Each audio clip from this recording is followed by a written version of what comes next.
All right, well, let's get back to the sporting extravaganza this Saturday that is the Vendee Globe, a sailing race which sets off from the west coast of France in around 20 minutes' time. The competition is a gruelling race where 20 competitors sail non-stop, single-handedly around the world, completely on their own. Unsurprisingly, it's been dubbed the Everest of sailing.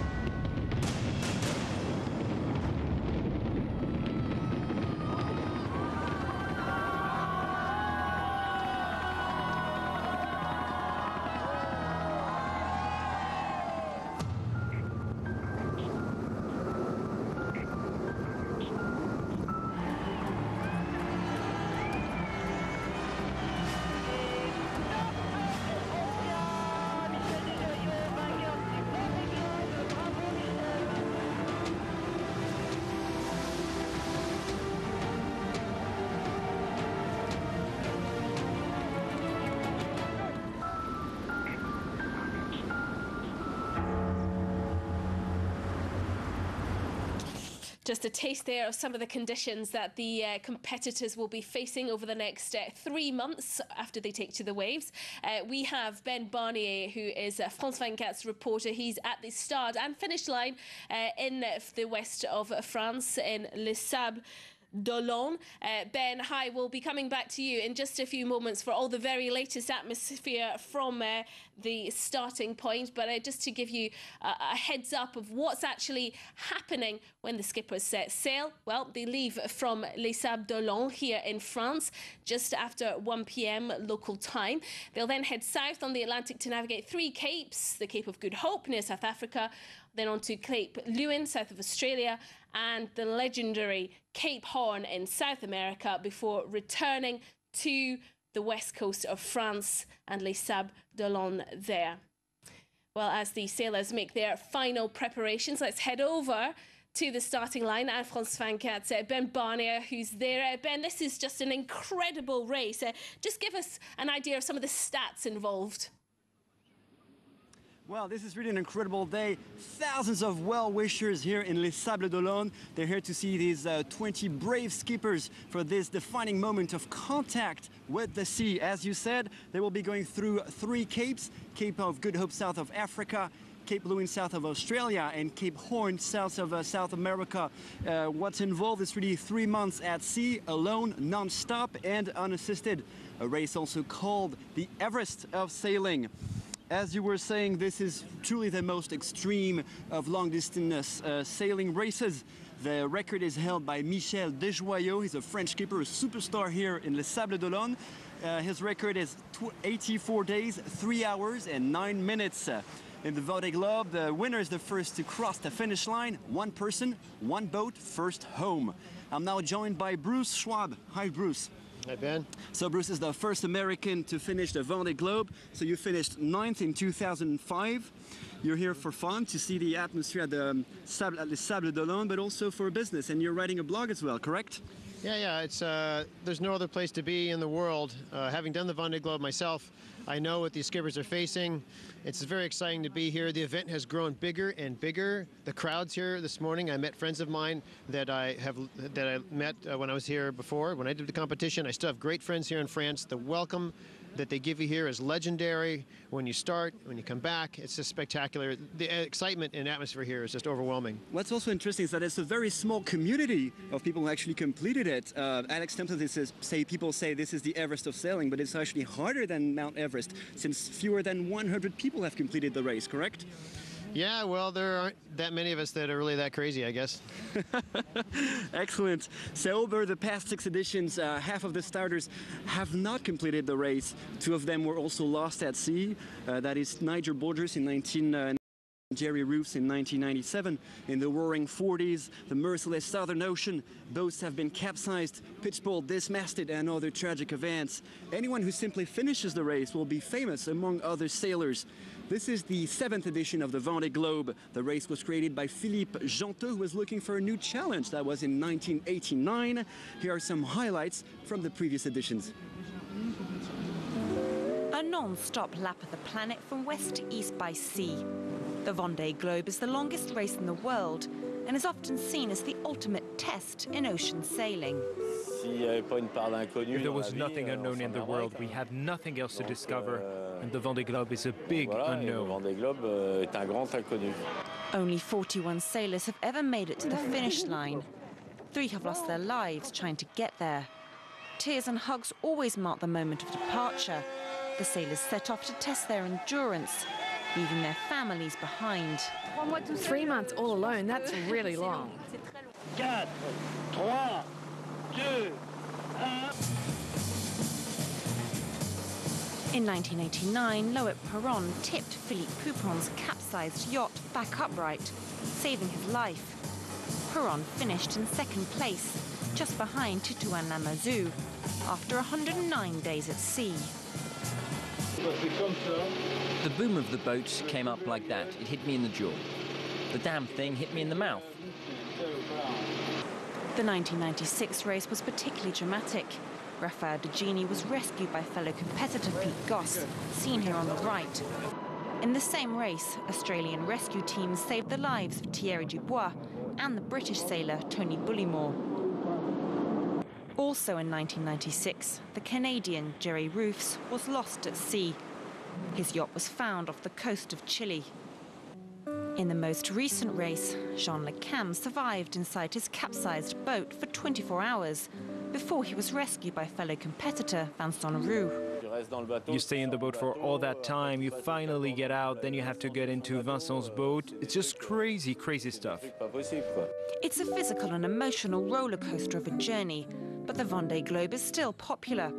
Those who compete earn enormous respect for their bravery. Michel Desjoyaux won in 2009. He smashed the record by completing the race in 84 days, 26 days less than the first winner 20 years before. Well, this is a race that happens just every 4 years, and those who love racing and sailing flock to Les Sables d'Olonne for the occasion. In fact, an estimated 100,000 people are expected in the town to wish the sailors well on this most epic of adventures. Let's just cross back now to Ben Barnier, who is in Les Sables d'Olonne. Just what's the atmosphere like where you are? Well, you have people around, people singing, waving flags, and they also have their favorites. There are people over there on the balcony waving a flag for Quito de Pavon. It's one of those many French skippers in this race. Bear in mind there are 20 skippers in this edition. In the last edition there were 30 skippers, but it's really hard to raise sufficient funds to be in the race. And among those 20 skippers, 12 of them are French. And they'll of course be leaving. I was just going to say, well, they'll be leaving their families behind for a good part of 3 months. How are they going to deal with that? Well, they actually have phones on board. They have emails. I may want to ask Bruce, how did you keep in touch with your family when you were over there? Well, you are in almost constant communication. Media is now part of the event. The first sailors that raced around the world solo, were on their own and almost never got to communicate at all. Now you actually have media obligations, put out a story almost every day, and you have radio call-ins, so you're in communication a lot. It may sound kind of strange, but you could be thousands of miles away from anywhere in the Southern Ocean, and sometimes you feel like you have to have a minute to yourself because you're so busy sailing the boat, so busy dealing with sleep, and then you have to write a report or talk on the sat phone to the media. Okay, and I just want to ask you, Ben, Sam Davies is the only British female who's taking part. Absolutely, and she knows what she's doing. She's been in the race before. She finished it, which is already something extraordinary, and she finished in 4th place. This time around, she's aiming at the podium. The thing is, she's now a mom. She's leaving on dry land her son, Ruben, who's just over 1 year old. The good news is her husband is a sailor as well. His name is Romain. He's staying on dry land to take care of the kid, and I'm sure he's in good hands. Now let's listen to what Sam Davies had to say before the race. It's an amazing experience to be here in Les Sables d'Olonne. It's almost impossible to describe to anyone that doesn't come to Les Sables d'Olonne to see that. The crowds and the spectators that have been here really pretty much for the last 3 weeks is incredible. Sometimes we can't even get onto our boat. That's how many people there are. It's absolutely amazing. It's hard to concentrate on the race when we're in the race village with that many people around. So I actually get up really early and I go and work on my boat before 9:30, between 7:30 and 9:30 with my team. And that's when I can concentrate on the race, and then sometimes I escape in the afternoon for an hour to have a look at the weather and strategy. So you have to divide your time between being in front of everybody and then being away where you can put your head into the race course. Well, undoubtedly it's going to be tough for everyone to say goodbye to loved ones, especially when they're facing such difficult conditions at sea. What kind of things will they be facing? If I can ask you, Ben and Bruce, on this, you obviously have first-hand experience. Well, it's such a balancing act on board. Obviously, the conditions are tough in the Southern Ocean. These boats are going very, very fast, which increases the loads on them, the slamming into the waves. It never ends. And it's such a balancing act between trying to perform well in the competition and keep the boat together, because just to make it to the finish is a monumental task. And with the boats are getting faster and faster, and the competition is getting better and better, which forces the sailors to push harder all the time. And this is a big challenge. They push each other faster and faster and then run the risk of breaking their boats.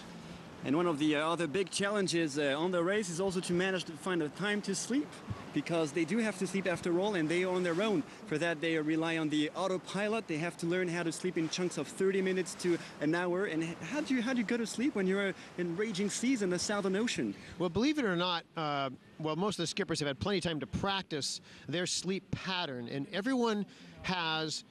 All of you have a sleep pattern you can fall into that does become natural after a period of time. My personal sleep period was 20 minutes, and I would put in 20-minute times several times during the day. And so you managed to get to 5 hours in chunks of 20 minutes.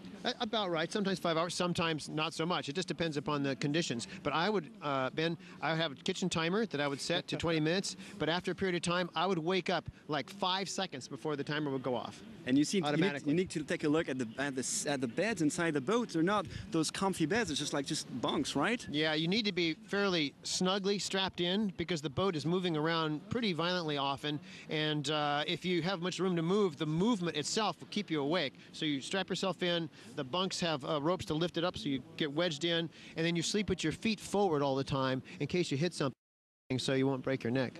And maybe a few stats on the race right now. Skippers sail on 60-foot monohulls. That's 18.28 meters. So they sleep around 5 or 6 hours per day and carry 100 kilos of food on board. Now maybe just a few words about food. You and I are supposed to eat between 2,000 and 3,000 calories per day. Those guys are going to have to eat 5,000 calories per day. Is that what you ate? I'm not sure. I never really added it up, but I definitely supplemented essentially what is camping food. It's freeze-dried food to be lightweight, and then you add water to it.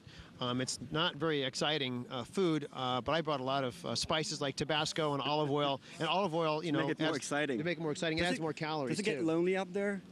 Oh, absolutely. Like I said before, you are in communication, but the physical loneliness is inescapable. And every time you look out, all you see is, you know, water and more water. I only saw land 3 times when I raced around the world. Oh, wow. I saw it at the start, one of the Canary Islands. I saw Cape Horn, and then Cape Finisterre, nothing in between. Another very important device on board is the salinator. That's the only way to get drinkable drinking water on board. The other thing is that people actually carry a bit of wine. This is, after all, a race that begins in France and ends in France. Some of them even carry some champagne, since they will be spending Christmas time on board. What did you do on Christmas Day? Well, you open presents that some of your crew may have left on board, a few surprises. It's nice to have some surprises on there. And we bring a little bit of wine. Not that we drink very much, but it's important when you cross the equator. Us sailors are a bit of a superstitious bunch. And when you cross the equator, you always pour a little bit of wine or drink in the water for King Neptune for good luck. I just want to interrupt very briefly because you just mentioned it very, very briefly there, Bruce. But, you know, the old adage, water, water everywhere, not a drop to drink. Ben mentioned that it was a desalinizer that made the water potable for you. How does that actually work? Well, the way a desalinator works, they actually have a membrane that they pump water through at very high pressure.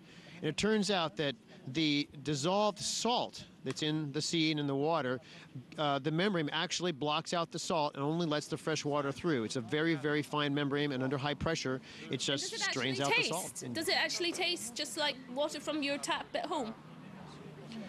It tastes quite good. One of the things is it cleans the water so much that some of the minerals that might be in water that give it a little bit of flavor, that's gone. It's like distilled water. So it tends to be sort of flavorless, but it tastes good. And now skippers come up with a different way of preparing their foods. For instance, Jean Le Cam's wife has a catering business. Jean Le Cam opened his ad to our crews, and here's how he prepares and here's how his life is inside the cabin.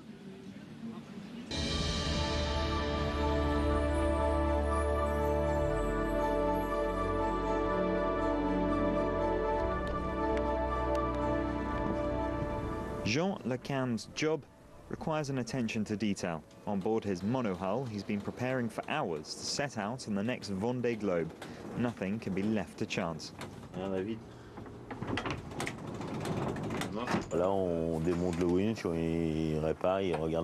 Here we are taking apart the winch.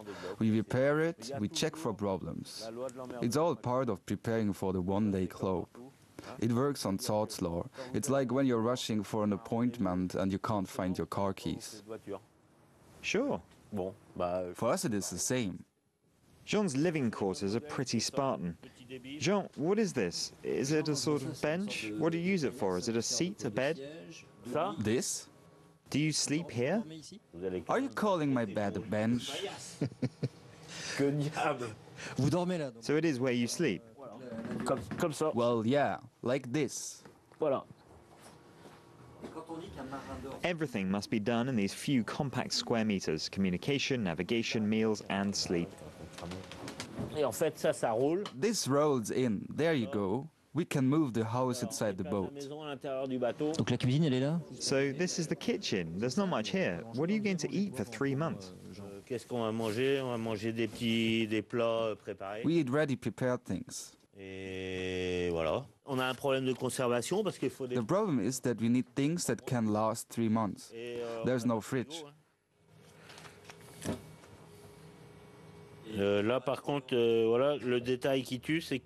It's important to mark things correctly. The food needs good labeling.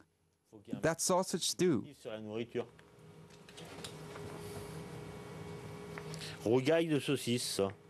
We've got to be able to read them. We need to plan it well. Only the expert eye of a sailor can check this equipment to the necessary standard. This solo round-the-world race will take about 90 days.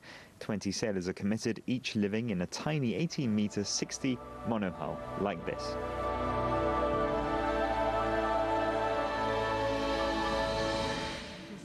All right, well, if you're just joining us here on France 24, we are on the final countdown now to the start of the Vendee Globe race around the world for 20 competitors from 5 different countries taking part in this year's event. The event only happens every 4 years. It's a great big deal, and it is a 3-month expedition for those who are involved. The last 30-second countdown as everybody lines up on the starting line. Of course, just off the west coast of France in Les Sables d'Olonne.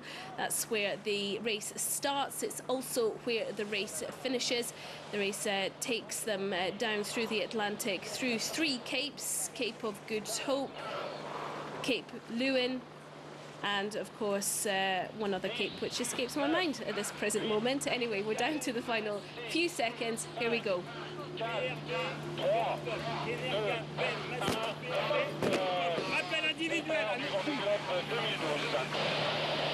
And they're off. Would you believe it? Yes, there they go. Bruce Schwab is with us in Les Sables d'Olonne. Bruce, what was just going through your mind, you know, as the kind of gun went when you took off on your race? Well, something to keep in mind is that nearly all of these skippers have a whole lot of racing experience, and they have started a lot of sailboat races, so they're used to the stress of starting a sailboat race. However, in the back of your mind, this is a race that is all the way around the world, so there is a bit of extra stress to make sure that you don't make a mistake and break something or hit another boat. So the stress level is higher, but there's a lot of experience out there, and most of these folks are really ready to go. Well, you say, yes, you know... the monohulls are... Carry on, Ben.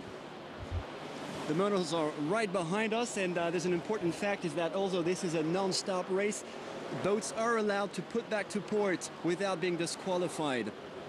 Okay, well... Only this port. Only this port. You can only come back to Les Sables d'Olonne. You can't stop anywhere else. Does anybody ever do that? Surely that's... Last year, the winner of the race, Michel Desjoyaux, had an electrical problem. He came back. He started 41 hours, almost 2 days after the fleet. He eventually caught up with them in the Southern Ocean, sailed through, and won the race in record time. It was a spectacular performance. Wow, it's quite exciting. Well, you mentioned there that, you know, as the race sets off, Bruce, you're worried that you don't break anything, and I guess you're completely reliant on your equipment when you're out there. Yes, the equipment is such an important part of the environment that these boats are in, with salt water and the temperatures and the constant slamming. It's almost like building a spaceship. Each one of these boats is a technological marvel, and it takes an enormous team, enormous amount of collective experience to make sure that boat's going to make it to the finish.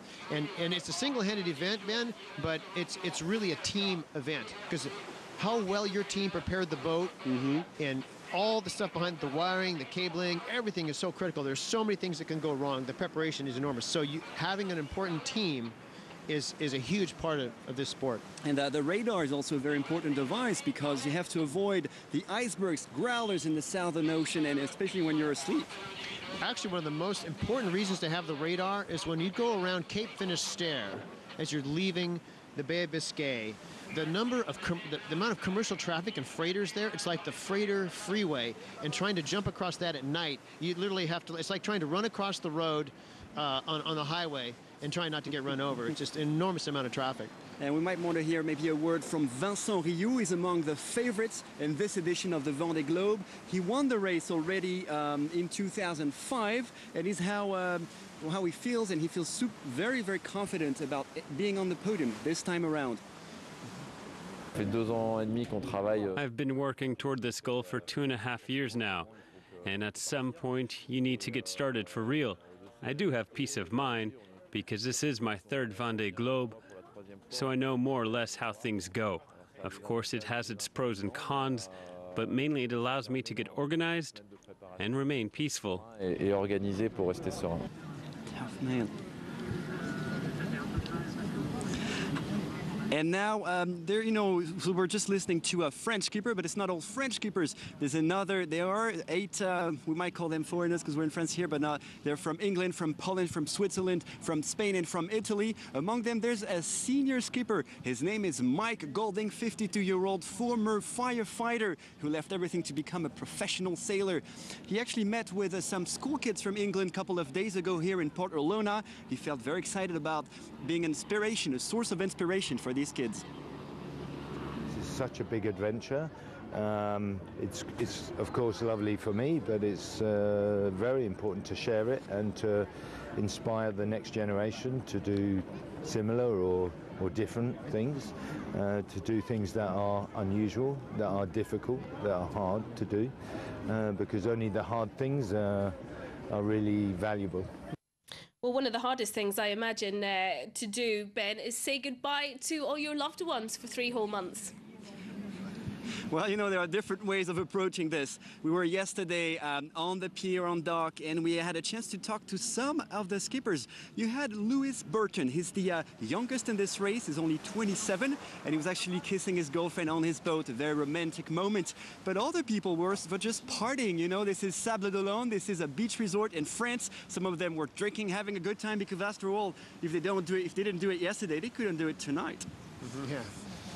And just bring Bruce back into this one. I want to ask him, you know, how did he cope with that kind of being away from his family? Well, fortunately, you know, all my friends and family had followed me in the Around Alone race, which I'd done before. So they had experienced just like I did in the long trips at sea. But it is always stressful, and this time it's going to be for 3 months. So it's a very unique experience to be leaving Les Sables d'Olonne. And even though those skippers may have been drinking a little bit, Ben, they weren't drinking much. They're very careful.